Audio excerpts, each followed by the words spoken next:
What's up, everyone? It's Mike Andes here at landscapebusinesscourse.com. Today we're going to be doing actually a prep on a job for sod. So tomorrow there's several thousand square feet of sod coming, but today we're installing soil and mulch and prepping the site. And I'm actually visiting down South Washington at another location for Augusta Lawn Care down in Mount Vernon. So looking forward to this one. I'm going to hook you guys up to my chest mount here and hopefully learn something about how we do these sod installs and how you can make money doing it.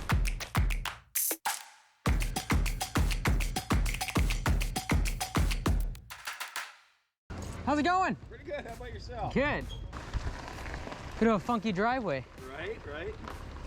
Well, I'm joining you for at least the next couple hours. Oh, are you? Okay. I'm Mike. I don't think we've met yet. Sprague. Cool. And then this is Brennan. Good to meet you guys. Yeah.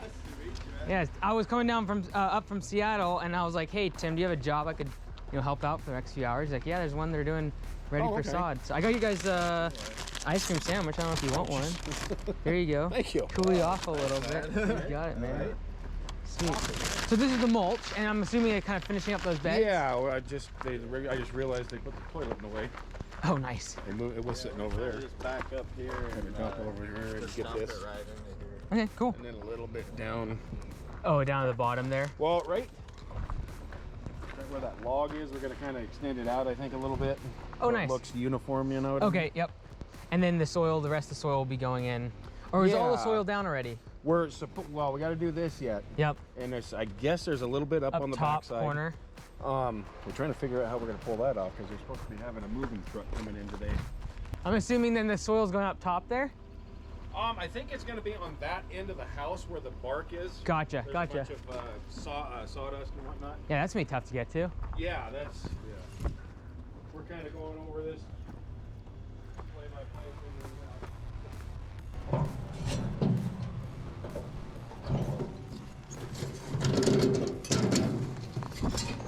You've been going through the ditch to get the wheelbarrows over? Oh no, we've actually been going from the bottom. Trying to get the trailer in a good spot so we're not wheeling uphill, Gotcha. The sod, we laid some sod, made a little bridge there when we were removing the sod. Oh, gotcha. Oh, well, we removed everything too? Mm-hmm. Oh, wow. Yeah. Did we lay the tarp out and put it on the tarp? Yeah, do you have a tarp? I think so. It's mostly just this area and then that little bit up top there, right? Yeah. Gotcha. Maybe a little. Oh, we got Down there. A little bit. All right, so a little bit of background on this job. This is actually the second week of this job. The first week was the hardest part, not only because they were removing the sod, which is like back-breaking labor, using the sod cutter, and then they had to manually use their just wheelbarrows and shovels to get it up to the trailer. But then also the fact that last week was one of the hottest weeks Washington State has ever had. So in our state, 110 degrees is unheard of. That's what the kind of temperatures we were having last week was. It was pretty brutal, pretty difficult. I think they actually paused the job for a little bit, but now we're just wrapping up the prep before the sod shows up tomorrow. So I want to talk to you a little bit about what we're doing here. We aren't 100% finished even towards the end of this video because obviously they're coming back tomorrow. They're going to do the sod. They're going to finish up some of the edging.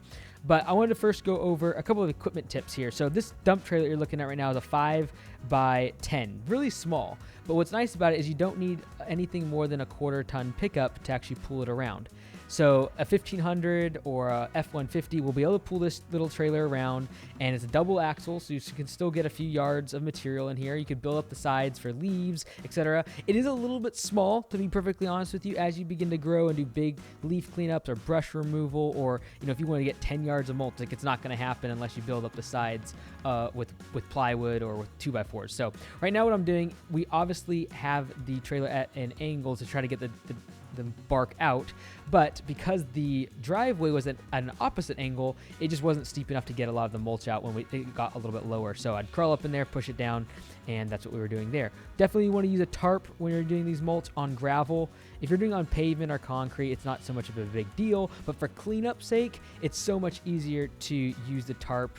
And especially, I don't show it in this video, but at the very end, when we were kind of like maybe a 1/4 yard worth of bark mulch left, I simply just dragged the tarp over to the last remaining part of the beds and dumped it out. No more cleanup, no blowing off, really, really clean. So let's talk about the actual work we're doing here in terms of prepping the base for the sod And I'm gonna stop here for just a second because we do a little bit of talking. I'll show you around the job a little bit. But right now we're just installing the last bit of the mulch on this hillside. They want this to be grass? So I mean, I don't know if we're supposed to be here. Or is it, that would make more sense. Yeah, this would make more sense, wouldn't it? I could send him a picture real quick and just confirm it with him. Yeah, if you want to head out and get that soil, that'd be great. Yeah, we've definitely used 3 yards on this. So what we were doing there was confirming with the franchisee owner here, Tim, about exactly what the job was going to entail, because it wasn't super clear in the job notes or the video he gave us for project management in terms of exactly where they wanted the soil up top. And the reason for that was because this house actually had a tree fall on it, and the reason they're having all this landscaping done is because they got a settlement with the insurance company, and they're trying to get the tree chipped and all their landscaping redone. So all of this area used to just be a ton of weeds. You couldn't even see those ferns in the flower beds. It was just, this whole hillside was a bunch of weeds. What makes it really, really difficult is all these different terraces and slopes, and then a massive ditch around the back, and the access is just horrible at all angles of this lawn. But what we're doing right now is just basically prepping the sod. You saw us putting the edging around the septic cap. You can see me pulling out this massive root that took a while and a little bit of strength to pull this thing out. And so just trying to get it as good as we possibly could without having to dump 4 inches of topsoil on the entire lawn. Because yes, you could do that and basically just bury the stones, bury all of the roots, but the client's budget just didn't allow us to put in 30 yards of topsoil here, so we're trying to make do, put in like an inch, but in order to do so, we're taking out the rocks, pulling out the roots, and just trying to make it as level as we possibly can. And so the rest of this whole video, you're gonna see the right hand side of the screen is like blurry because it was on my chest and like pouring sweat, so it must have just been on the camera, but that's why it's a little bit, fuzzy on the right hand side of the camera. But if you look at these wheelbarrows, these are flat free tires on these wheelbarrows, very important. Definitely do not skimp on your wheelbarrows. These are the Marathon and Jackson brand wheelbarrows. I'm not endorsing them or saying like you must get them, but definitely just get good wheelbarrows. Don't get the cheap stuff from like True Value that's $50. They will many times fail after a couple jobs, especially when you start doing gravel or soil, like heavier type of materials. All right, so what type of soil are we installing? This is a 2-way blend of compost and topsoil. Most different suppliers, landscape suppliers, are going to be able to give you a couple different options for topsoil. We like to have that compost in there, gives some good nutrients, and sometimes people actually have a 3-way blend or a 4-way blend with like sand or sawdust, but this is just a 2-way blend with the compost, which gives it that extra nutrients. What you can see us doing here is using a wheelbarrow and just double teaming to get it up the hill, because we have to literally get into the back area of the lawn. There was no other access point besides going around the side of the house. It's extremely steep, and they had already installed fence posts, as you can see in the background there, which wouldn't allow any sort of machines getting in the back there. So if you're getting a landscape job and you get a blank slate, or you don't have you're not working on other contractors like fencing, this house, I think they did like the painting, the roofing, and all the rest of it. They were moving in. It was tough to work around them. Sometimes the biggest hassle on these landscape installs when they're redoing their entire landscape is just working around other contractors. There's definitely some ways we could have saved time on this job and made it a little easier. Definitely, if we would have had a blower truck, it would have made it so much easier. A blower truck would blow in the mulch, blow in the soil. We wouldn't have to do it all by hand with the wheelbarrows.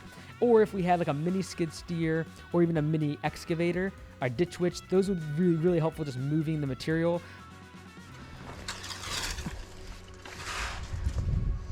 You got enough down there, you think? Yeah, I think we're done down here. Brandon, do you think we should take a couple more wheelbarrows up top? I just don't see him wanting that small of an area. Let's take a couple more up there. I just don't want to have to bring more soil tomorrow. Yeah. All right. Is there like 2 more wheelbarrows full, you think, in the trailer? Oh, there's more than that. Oh, yeah. Okay. You probably got enough to take a couple up there and do that down there. Oh, perfect. You want to knock that down part at the bottom first, though? No, I'm thinking that's our easiest spot. Okay. So let's do the hard one first. Roger. All right, so a couple of the concerns I have with this job, and that is the slope. You saw there when I was talking, the slope of that one area of the lawn is extremely steep. And when you put sod on that, there's a few things you want to make sure you do. Number one is make sure you checkerboard the sod install, so it actually kind of locks up in terms of don't go all in one direction and keep it all symmetrical, because you do want that sod. You do not want it sliding down the hill. And that's the big problem when you start having soil and that's new, plus watering it all the time. So my number one concern was that slope, and what we ended up doing is using pins, like the little metal pins that you'd use on like landscape fabric. Punching that through the sod, it grips the netting that is baked into the, built into that sod, and it keeps it on that slope. And the second thing is watering. It's extremely hot. We did not do 3-4 inches worth of soil, so the importance of watering this lawn is extremely important. That's my biggest concern, because this client is extremely busy. They're moving in. They've had all this stuff happen. You got to water the lawn, and in this kind of heat, if you don't, you're going to pay for it in the form of dead sod and parts that end up dying. I'm Mike Andes, landscapebusinesscourse.com. We'll see you tomorrow. Hey everyone, Mike Andes here. Thank you so much for watching the video. Make sure you click down below where at Lawn Care Media, we're creating flyer templates just like these that you can make money mowing lawns, doing landscaping, and these flyers are going to help you do it. We'll see you in the next video.